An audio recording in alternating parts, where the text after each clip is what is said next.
All right, guys, for the Alamo City Golf Trail Tour Series, I have Patrick DiCosimo on this evening. Now, he's going to tell us just a little bit about what he's looking forward to in the South Texas Matchplay. Hey, Patrick, thanks for joining the show, brother. I appreciate you being on. Absolutely. Happy to be here. It was a lot of fun. All right, let's get right into it. Now, what is something that's brought you out to being part of the Alamo City Golf Trail Tour?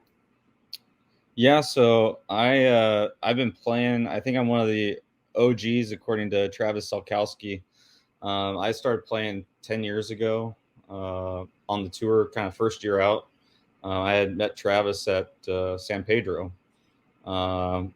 actually through a buddy of mine who went to Trinity and played golf at Trinity for a period of time, who really he kind of introduced me to Travis and the trail and everything, and it kind of became a love relationship with the ACGT, and then the tour kind of spiraled out of that, and I've just been trying to play as much on it, and competitive golf is something that's a lot of fun to me, and that's kind of how it started. So you are one of the OGs. You've been there since inception, right? Since the creation of this Alamo City Golf Trail Tour. Yeah, it's been fun to see it develop from just a handful of guys to hundreds of guys now coming out and selling out, each tournament. It's real cool, and then just the level of competition too. I'm one of the lower handicap guys, and it's forced me to become better and be better at my game, and I think I could go out and kind of scrap around what would be kind of an okay game for me, like a 74, 75, 76, and could win a champ flight. If you're shooting 74, 75, 76 now, your first flight, and you're probably still maybe not even getting top 3 gross, depending on which weekend it is. So it's just crazy, the level of competition. Everybody's gotten significantly better over the years, and I think the tour just gives golfers, if you play on it, something to kind of work on and motivate and get better at outside of your normal stuff that you do. So it's a lot of fun. I totally agree. I've had the privilege of playing in 3 events this past season, and it seems like it's several of those things that you stated. It gives you that competition. You have to step your game up, and I'm one of the higher handicappers, and so my scores are like towards the back. They're almost in the ones that are in like the ladies' restroom, around the corner. And I see that first flight and champions flight, man, they're tough. Like, it looks like, I'm like, man, that's a good golfer. That I see the names up there, and it just seems like it's so tough to kind of crack that top 3 or the top 2 every week. Yeah, it's been it's nuts. I fired off a couple 60s early in the spring, and I finished 3rd, 4th, and one of the other guys, Steven Evans, who's on the team, it's like I'll fire something real good, I think, and I look up and it's like Steven's beat me by a couple strokes. And I'm like, oh my gosh, what's going on? But it's a lot of fun. So what are some of the things that you're looking forward to at the South Texas Matchplay? Really just being on the team. This is actually the first time I've been playing on the tour for 10 years or so. And when Travis kind of developed the point system, with the playoffs and everything, due to kind of my own work schedule and things, it was hard to necessarily get all the points needed to make the team every year. So this was really the first year I was able to commit and really get to where I had a chance of really making the team. So I was real proud to be able to play well, and then also execute and make the team and have a lot of fun. But I'm just looking forward to being on the team, being one of the guys, getting to know some of the other guys that I haven't met before, and the camaraderie and everything over the next couple of weeks, because we're doing some practice rounds and some social stuff too. So looking forward to it. Yeah, when Travis asked me to go along for the ride, I said, "Hell yeah, dude! I'm definitely in." And because I'm just a golf junkie, I love all this stuff, and I'm super excited because you got a lot of the guys that I've spoke to already. They're really like we're ready to go up there and whoop some ass, and we want to take some dubs and hand out some L's and stuff like that. And I'm like, man, it's like you're getting me fired up for what is supposed to be a friendly match. I'm looking forward for some friendliness, but yeah, it'll be nice to play well, kick some butt. It'll be nice. So what do you think? What do you think about match play as opposed to stroke play? I love match play, and mostly that's because I'm kind of a erratic golfer who I tend to make a lot of birdies, but I also tend to play a little aggressively, which can get me into tight spots at times and throw up some big numbers. So in match play, it's just all aggressive. If I have a bad hole, I can scratch it, and I know I'm going to get a couple birdies somewhere else.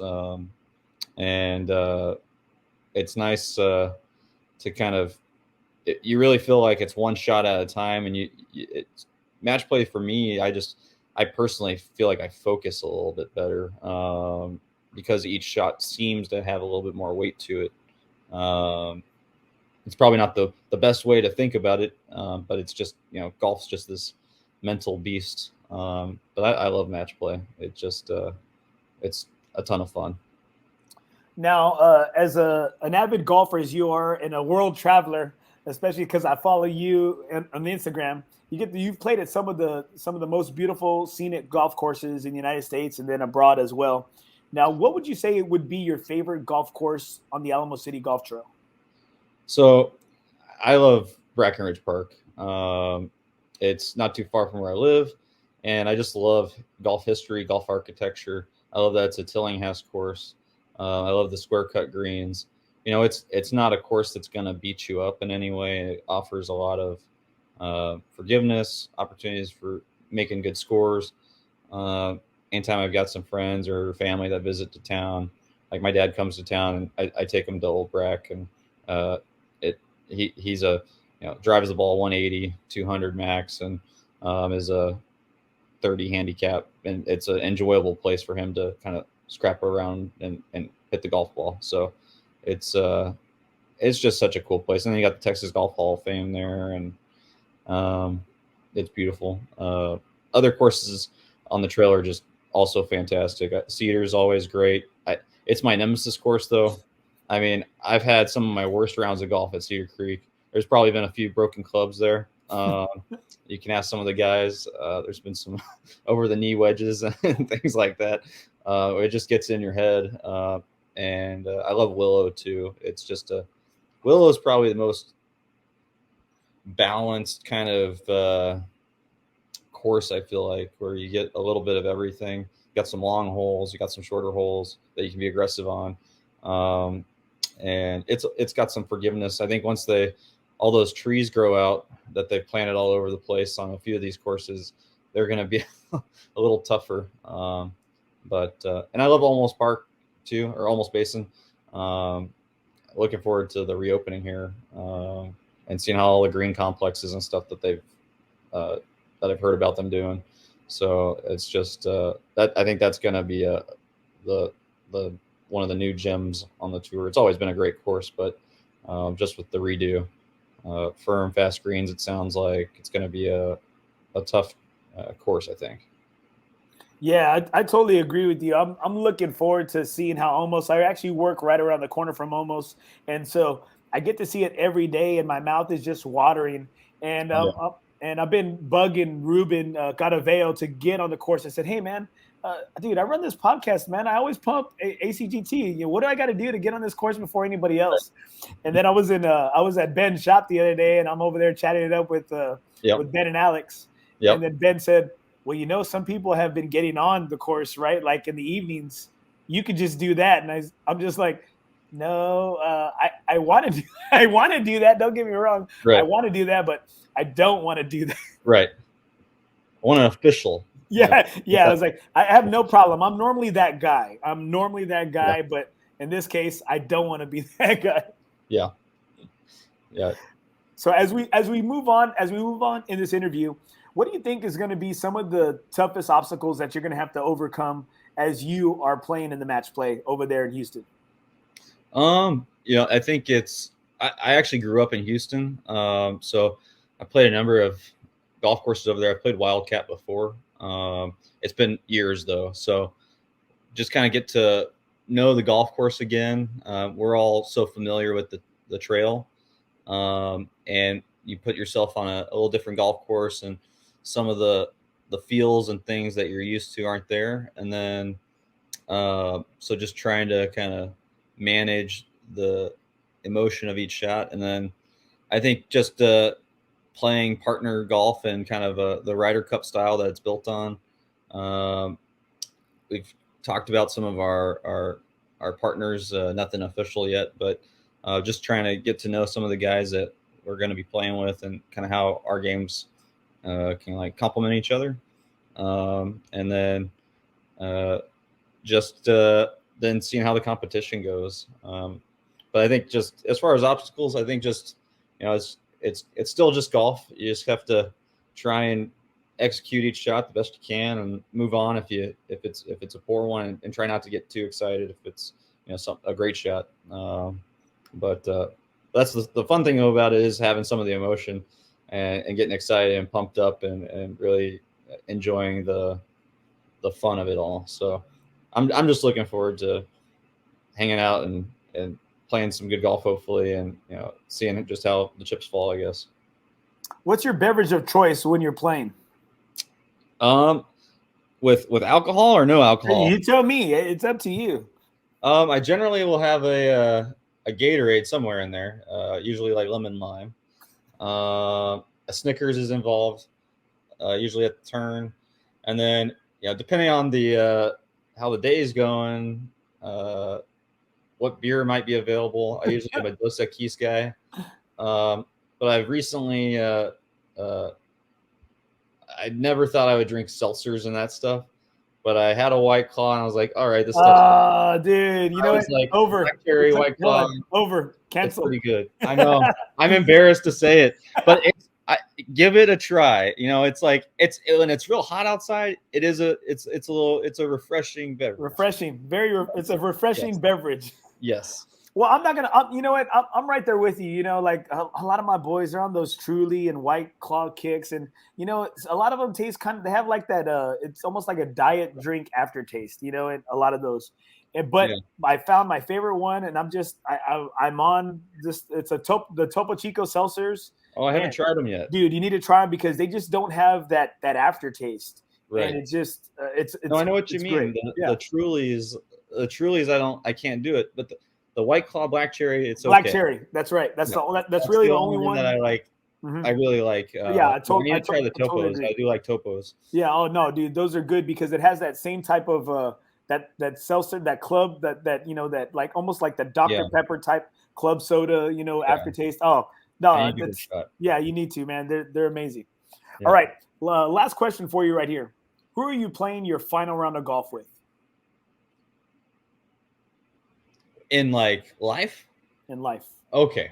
I was like, wait, I don't even know if I know my schedule for the match.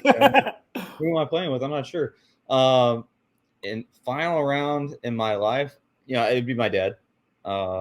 He got me into golf, and just it's a blast to go out with him. Whenever I have the opportunity. He's kind of getting a little older. He's got some back issues, but actually the last round of golf I played with him happened to be at Pebble Beach in April, May. And that was a real special round. And so we got it was the first time we both had the opportunity to go to Pebble a few times previously. And I'd played it solo. And so that was the first time we went out together and got to kind of experience it. And if you've ever been out there, it's just the whole Monterey Peninsula and all those courses are fantastic. But Pebble is a special place for us. And so my last round of golf, Dad. I mean, there's some great golfers of the world that I'd love to play with, but if I had one person, it'd be Dad. Damn, dude, that's badass, dude. That's amazing. It seems like you've had that dream round already, though. Yeah, man. It was cool. It was real cool. So I know what you mean, because that's my father's the reason. He's one of my biggest influencers as to why I started this golf podcast. It's we didn't have the greatest relationship growing up, my first 18 years of life, and golf has been the big thing that's brought us together and kind of caught us up and kind of healed some old wounds. And so every time I do the podcast or every time I do an interview, it makes me feel like he's right here next to me and it keeps me close to him. And I'm making my way up there in February. One of my former students, she plays for the Lady Aztecs at San Diego State. Oh, and awesome. So I'm making my way up there. I'm hoping I had Matt Janella on the show a while back when he came through BRAC. Yeah. And so I'm hoping I'm cashing in. I'm cashing in my chips, to get a round in with him up there. And so you're pretty excited. With I'm pretty excited. That's awesome. Yeah, I actually got to play with him when he came in to BRAC that day. So that was a blast. Played a few holes with him. Made an eagle on 13 or 12 of at BRAC. And he was just like, oh. Did it cash out? It was so cool. Yeah. Did you get a skin? Yeah. So I got a skin on it. I did. So it felt great. Well, good. He seems like a badass dude. You can tell, listen, from speaking to him that you can tell that golf is just like in his soul, it's in his soul. I think it's kind of like what you're doing. It's golf is just and I tell people, some of my other friends and stuff, it's like it's just such a cool game because it brings people together. You don't have to be good at it to love it, and so it's in your soul, and he's a guy that just seems like he's trying to share the passion to the world, and I think that's a cool thing. Yes. We're sticking with our ACGT Tour series right here for the South Texas Matchplay Challenge. Now tonight I have a 7th appearance on this team. I have Sean Vidal tonight. He's going to give us a little bit of his insight towards being on the South Texas Matchplay Challenge. Hey, thanks for joining the show, Sean. I appreciate your time, brother. Yeah, no problem. All right. So right here, why don't you tell everybody what got you into the Tour Trail Series? Now, I know you mentioned to me off air that you're a bit of the veteran in regards to this series.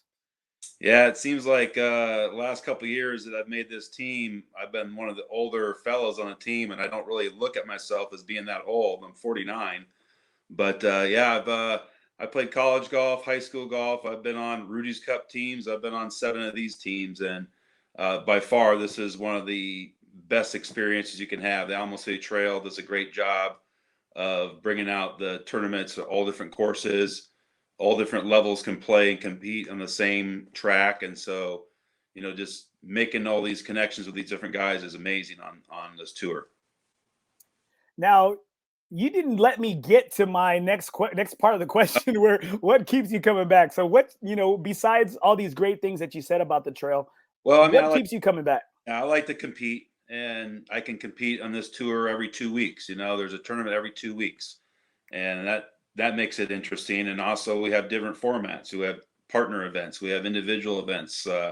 We have monster golf where the course is just set up ridiculous. So, it keeps it kind of interesting and make it a little bit different each time. And like I said, you can compete every 2 weeks. And so that makes it your game stay sharp or you don't do so well. So it's either, keep up or drop to the bottom of the point. So, just being able to compete every couple weeks and getting to know a couple different guys and even of all levels. So that's what's kind of fun about it.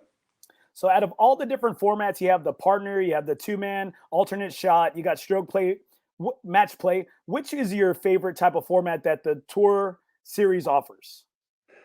I really do like the match play kind of format, but I also like playing with my partner on a 4-ball where you're both playing your own ball, but there's a lot of strategy also involved with, what clubs you hit and stuff. And so once you get a good partner and you kind of can feed off of each other, I really do enjoy the 4-ball format. And that's what we're going to be playing on Saturday in Houston. So I'm looking forward to it. Now, what do you think are some of your favorite things that are coming up in regards to being on this team? With you being a veteran of the team, what is something that you always look forward to in being part of this match play team? Let's see. The first thing is we usually like to bust out all the old uniforms on the first practice day. So that's kind of fun. I can break out one that nobody has. So I kind of feel like it's special. Second is really honestly the evenings at the hotel where we're just kicking back and playing cards and kind of getting to know each other a little bit more off the course. It's kind of an enjoyable experience. Like I said, you get to meet guys of all different levels of handicaps, but really you all have the same things in common. You all have jobs. You're trying to raise a family of some sort, and so it's kind of you got all those things in common along with golf. So that kind of makes it fun to get to know everybody. Now, what do you think are going to be some of your toughest obstacles that you've had previously, and that maybe some of these first timers are going to have to deal with when they get there to Wildcat Golf Course? Sure. Well, just knowing the golf course, it's there are a couple tricky little courses. So that's one thing. I recommend all rookies go out and play both these courses at least once. Um, and the other thing is, work on your 10 footers, 10 footers and in, because you're going to have probably 9 of them that you're going to have to make. So work on those short putts. Getting up and down around the green is key. We're all going to strike the ball the way we strike it, so we all know how that works. But it's about making those 10 footers inside, and that keeps your match going, or halves a hole, or wins a hole for you. So getting to know the course a little bit, and just kind of keep that short game sharp, where your putter is your best club in the bag. Out of all the times you've been on the team, has there been a moment that has stood out maybe more than others? Whew. I'll probably go back to the first one, for the inaugural event at Brackenridge, when we were just kind of getting this going, and it was rainy and cold, and we were like, "What are we doing with this? What is this all about?" And we were wearing these Smurf blue pants, but I think just that whole excitement of we're on the team again. It's just that whole excitement of the anticipation of it building up. So probably that first team, but every year it's that build up and that excitement towards, we're getting ready to go to Houston. It's going to be really a lot of fun, and the road trips are usually a lot more fun than the in-town events. So it's going to be a good one this year. Now, playing at Wildcat Golf Course is, I know you stated a lot about the 10 footers, and you know what? I'm taking down notes myself here, man. I'm like, man, I was like, Sean's giving some good dirt, some good key points right here. Now, at playing at Wildcat, now, is there something that I guess that makes it a little bit tricky, or that makes it, you said, a little tough, and that you want to know the course? And obviously familiarity with the course always helps you, but is there something that really stands out the most? Well, there's several shots that are kind of like blind shots, which we don't have a lot of those on the tour. I guess Cedar Creek has probably the most blind type shots. Maybe Mission has a couple, but you kind of got to trust what you're going with, because you really can't see where you're going in a couple of spots. And then the wind can be tricky over there. It gets pretty windy at times, and it's not like from the same direction. So I also can kind of relate that back to Cedar Creek, is kind of like that, where you got to really read the wind on different holes. It's going to go a totally different direction than it was the previous hole. So watching the wind out there is important, and trusting your line. So that's why that practice round is key, because you can really kind of get yourself in better positions if you know what angle to hit it at. Now, as we talk about courses, what is your favorite course in the Alamo City Golf Trail? Whew. I really like the greens at Northern Hills. Yeah, I love playing that track. I've had my most success probably at Willow Springs, so I'll probably go with Willow. Brack is pretty, but Brack and I've got some things to work out. But probably Willow Springs. Now, what is it about Willow that makes it your favorite? The greens, they're usually really true. You can see the lines. It seems like putts go in there when you're rolling the ball well. The putts go in because the lines hold true to themselves. I always think that I stated this on a previous episode with one of your teammates, that I feel like for me, and again, this could be just my personal opinion, is that it always seems like Willow is just always in good shape. Like Yeah. it hasn't been there. I don't think I've ever been there where I said, man, the course is in bad shape. And I guess that's why, Northern greens are always great, so thing about Northern is it's pretty much a lot of short clubs. So Willow kind of brings in some other clubs into the bag. I love playing Mission because it's really, really tough and windy and stuff. But Willow's greens and condition, like you said, it's usually top notch. As we get into more of the match play goodies, what is something that somebody in your playing group can do that can just rattle your game or get under your skin? And don't tell me nothing rattles you. I'm not sure I want to say. I'm taking notes on all you guys. So when it's my turn to play y'all. Well, I'm not sure I want to say what that is.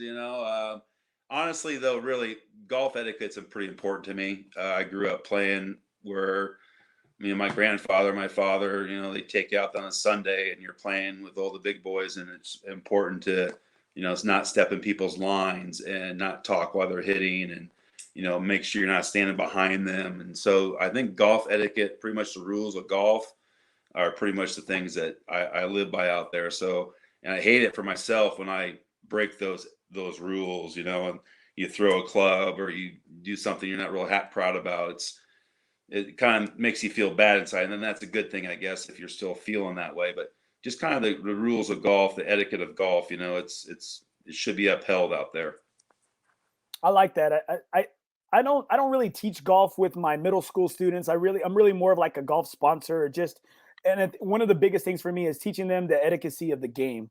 Is just, hey, not moving, not, your shadow being in somebody's line, not talking in their backswing and things like that. And I totally agree with that. I could be the etiquette police at times, It's like, hey, thanks for moving in, the corner of my eye right there. Thanks, buddy.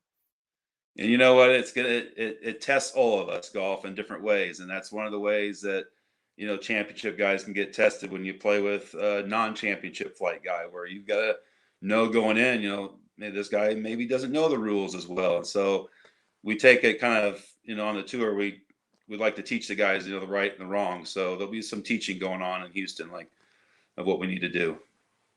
Last question. Who are you playing your final round of golf with? My final round of golf with? Before I die?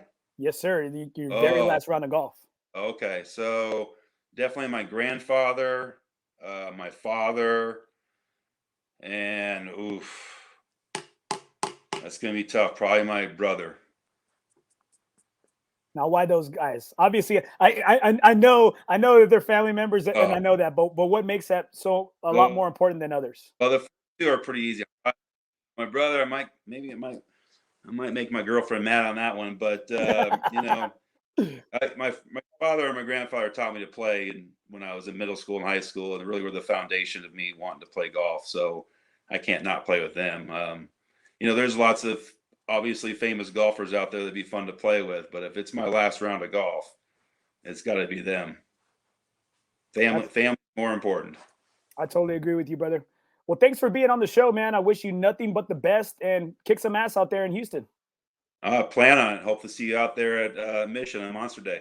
Oh man, I want to be out there. I heard there's some crazy pin placements, some crazy shots. Man, I want to be out there so bad. All right, guys, thanks for tuning in. I got Steven Evans today from the Alamo City Golf Trail Tour, San Antonio, South Texas Matchplay Challenge team. He's going to give us his insight on the upcoming matchup with Houston. Hey, Steve. Oh, here we go. There you go. Let me get it right here. Hey, Steven, thanks for joining the show today, brother. I appreciate your time. No, thank you, Andy. Thank you for having us on. Appreciate it. Now, I know this, as we spoke earlier, this is your second time on the team and playing in the tour for a couple of years here. What made the tour, accessible for you, and what made you want to come out?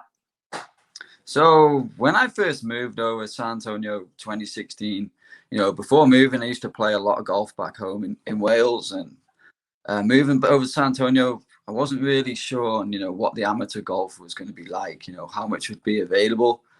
And so it was a few years, 2018, I was sitting at home in my apartment, and, I haven't really been playing much. And I saw the Alamo City Golf Trail had posted that they needed extra people to fill the competition at Riverside.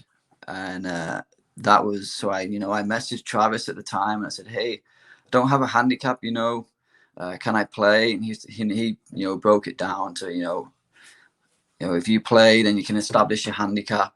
And then, so I turned up, and that's what attracted me was, I wanted to play more golf and get involved in golf because I wasn't playing as much as what I had been playing. Now, what was your go-to course there in Wales? My go-to course is my home course, Conway Golf Club. Man, It's right on the sea, pure links golf course. You know, I tell people to look it up when, you know, when people ask me where I'm from, I tell them to look it up. You know, I never get bored of playing that course. You know, it's a pure links course right on the sea. It's the course I grew up playing. It can play one way at 8 o'clock in the morning, at 4 o'clock in the afternoon. If the wind switches, it can play another way. You know, I describe to people the 13th hole. It's, you know, from the back tee, it's probably about 180 yards, and you can hit anything from 9-iron to 3-wood to driver, depending on the wind. Depending on which way the wind is blowing on that day, you know, it can play completely different. So that's my all-time favorite golf course. So would you tell me that the elements that you've had to deal with here in San Antonio and here in Texas are nothing compared to what you have back home? Correct. Yes. You know, the worst conditions we played in and on tour was the PC Masters, and I think it was June. It was raining on the Saturday at Brack. It was raining, it was windy, and I shot the best score, and I won the PC Masters. You know, so arguably, you know, that when the conditions being the worst, it's benefited me because I've played better. So you would say that you're battle tested? I would say so, yes. You know, when it's windy, a few weeks back in the playoffs at Brack, it was blowing. You know, we were warming up and we were hitting 5 irons, 120 yards, and I shot 65 that day. You know, so I would say I'm battle tested. Yeah. You were just back home, right? You were back in your element. Yes, definitely. So with all the times and all the tournaments that you've played in the tour events, what keeps you coming back to the Alamo City Golf Trail Tour Series? For me, you know, it's a two-way thing. It's, you know, playing competitive golf. You know, you want to play golf and you want to play competitively and play competitions. And on the other hand, it's the guys we play with. You know, the guys we play with the same group of guys, depending on what flight you're in. You know, with me being in championship flight, you more or less play with the same, you know, group of guys, and everyone wants you to play well. Your playing partners, if you're playing well, you know, they're there cheering you on. You know, everyone wants you to play the best you can. And then the competitive side, you know, we play on tour for this specific reason, is to make the South Texas Matchplay Challenge team. So that's what keeps me coming back. I made the team last year, and I was like, you know what, I'm going to make it again this year. I said to myself, I don't want to miss a team again. I want to play in as many as I can. So that ultimately is what keeps me coming back. And congrats, brother. I mean, I know you took, I don't know the specific title because I know there's the Masters and then there's the champion. So what title did you win? So I was crowned, you know, I will take it, 2021 Tour Champion. You know, after the playoffs were all set and done, I had accumulated the most points. So, you know, I have the trophy right beside me here. I've got to give it back to Travis. I just don't know when. Show it, man. Put it up on the screen, man. Let's see. Let's see the hardware. So here is the trophy. So I am 2021 Golf Trail Tour champion. So this is the trophy I took home. So yeah, so this is what we play for. Damn, brother. So what was that feeling like on bringing home the championship? It was, you know, nerve-wracking in a way, because when the playoffs started, I was in 11th position. You know, from the spring and the summer points, I started off in 11th, which I was quite surprised I started off so high, because I didn't theoretically play very well in the summer. So I started off in 11th in the first 2 playoff rounds at Willow. I came first and second, and that put me up to 2nd place. And then the first round at Brack on the Saturday, I won. So then I was number 1 going into the final playoff round. And, you know, I played with the 3 guys I played with on the Sunday. 3 of us birdied the first hole, and one of my playing partners didn't. And I was like, man, we're in for a good round here. You know, we're in for a good round. And then I bogeyed the 2nd hole at Brack on the Sunday, and then I made a 7 on the 5th. I hit it OB off the tee, and I was like, man, you know, my chances fading. You know, I was what, 4 over par, and then but I managed to roll off 3 birdies, and I shot 72, and I birdied the last hole. And unfortunately, I was playing with Lucas. He bogeyed the last, and I birdied the last. And I think ultimately that was what made me bring home the trophy. Oh, so hey, you know what? You put yourself in a good position with a little bit of help, a little bit of luck, and yeah, ultimately, so Lucas played a little role in that too, is what you're saying. Yeah, but I'm not some of the guys are there, because you can check the leaderboard as you're playing. I'm not a leaderboard checker, because the way I look at it is I have a game plan on how to play all the courses we play on, and ultimately, if it wouldn't change my game plan if I knew I was one behind, I would just stick to the way I play the course, because that's how I feel I can play it the best. I totally agree with you there. I'm the same way. I hate it when somebody in my playing in my group, tells me what I'm at or where I'm at in the standings, and I'm like, hey, bro, like, worry about you. Like, let me worry about me. Yeah. Yeah, because if someone says something to me, then it gets in my head. So I prefer not to look at it. I check it the moment I finish 18th hole and go back to the car. I'll get my phone out and I'll check it. But until then, I will not check it. I agree with you. We're on like different sides of the spectrum, though. You're normally at the top. I'm normally seeing how far down I am. Yeah. How far down? Even if you're making any points. Well, brother. So why don't you tell me, what is your favorite course out of all the courses that the trail offers? So I look at it in two ways. My course, which I feel demands the most out of my game and that I like playing, is Cedar Creek, because I know it's hard to hit the fairways around there, but you have to keep the ball in play around there, and you have to hit greens because you have to putt well, because that is the most demanding course to play on the trail. But in terms of just playing, for some reason, Riverside is my favorite. I just like the vibe with that course. I played it twice last week with my daughter. She rides in the car, and I just like Riverside. I just don't know what it is. I think maybe because it's a little bit quieter, and I can do a bit of practicing around there. And it was the first course I played of the trail courses, so that is ultimately probably my favorite course.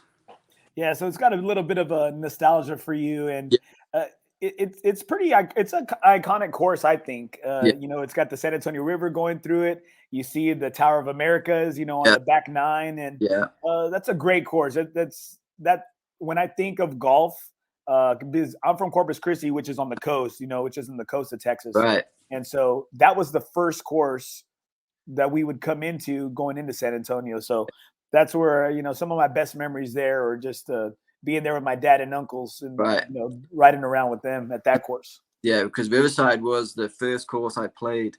A few weeks after I moved over to San Antonio, I got married. My dad and my wife's father-in-law, we went out and played Riverside. So that's the first time I played golf in San Antonio. So it was the first course I'd played here. So it holds a special place in your heart, huh? Yes. Now, what do you think are going to be some of the toughest things that you're going to have to overcome as going to the match play? Luckily enough, you've been on a team before, right? But what do you think is going to be some of the toughest things that you're going to have to deal with? I think for me, ultimately, like personally, and for a lot of the guys too, is the fact that it's an away game. And what I didn't know until a few weeks back, actually, is that we're going to be playing two courses at Wildcat. I thought it was just one course, but then I learned that we're going to be playing one course one day, one course the next. So, that means they're going to have an advantage on two golf courses other than one. Luckily we're going to have a practice round on Friday, and a few of the guys are going down on Thursday to play the other course. But I think ultimately not knowing the golf course very well, that's going to be the toughest challenge to face, because when you play at home, where you can hit bad shots and where you can get away with bad shots or where you can be aggressive. But not knowing the course, you don't know that. So that for me is going to be the toughest challenge. I agree with you. That it always helps, at least like you stated, your misses. You might not know, you might have your points and your spots where you want to land the ball, but I think it's where you can just take those gambles. And I agree with you there. That's going to be tough. And I have been doing some preparation. I have the 18 Birdies app on my phone, and every time I get some spare time, I'm looking at the courses, I can hit 3 wood to this position, this distance. So I'm trying to get as much, knowledge as I can before we ultimately play it. Now, what are you looking forward to the most as this is your second team? I love match play golf, and team golf too. I grew up, in Wales playing a lot of junior golf, and that's all match play and team golf. So I ultimately love, playing team golf and match play too. Match play is so much different than stroke play. You're never out of it. It's one. You can have an 8 and the other guy can make a 3, and you only lose the hole by 1. You're only 1 down. So for me, playing match play, it's just a great game to play. I totally agree with you there. I think for a guy like me, a high handicapper, it just I think it's a lot of the grit, the grind. You learn a lot about yourself in match play. Yes, and unfortunately, I think on my singles match last year, I had to give 15 strokes, and I won on the last hole. I won 1 up. I remember I hit a hybrid to the last hole at Cedar. It's the last hole we play now. 2 hybrids to win 1 up. Hey, there's nothing wrong with that. Yeah, given 15 strokes.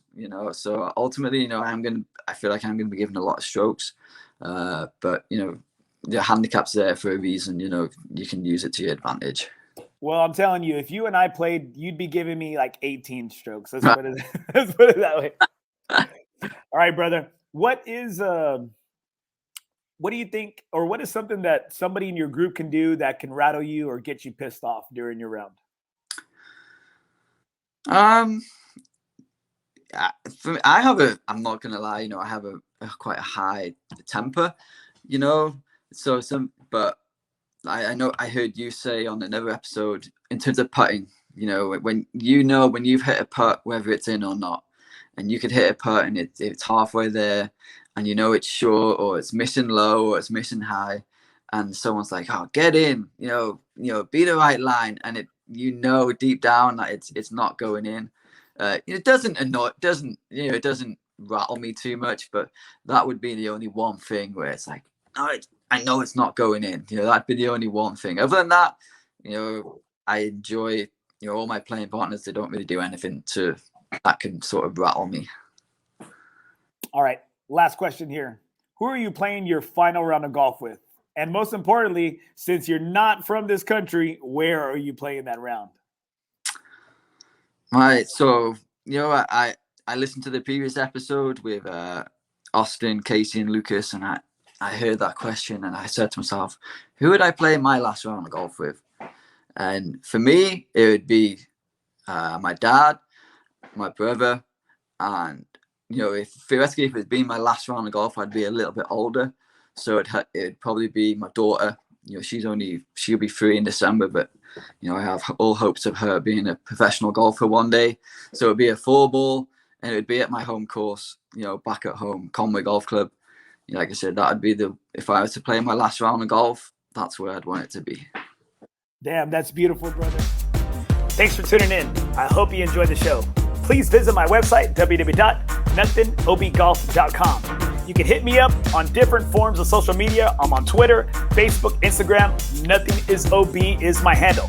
Also, please check out my YouTube channel, NothingisOB, South Texas Golf Podcast. I'm on iTunes, Spotify, iHeartRadio, SoundCloud. Please click the subscribe button. You can leave a comment, rate, and review. It's how it helps me grow the podcast. I truly thank you for all your support. Remember, in the game of life, nothing is OB.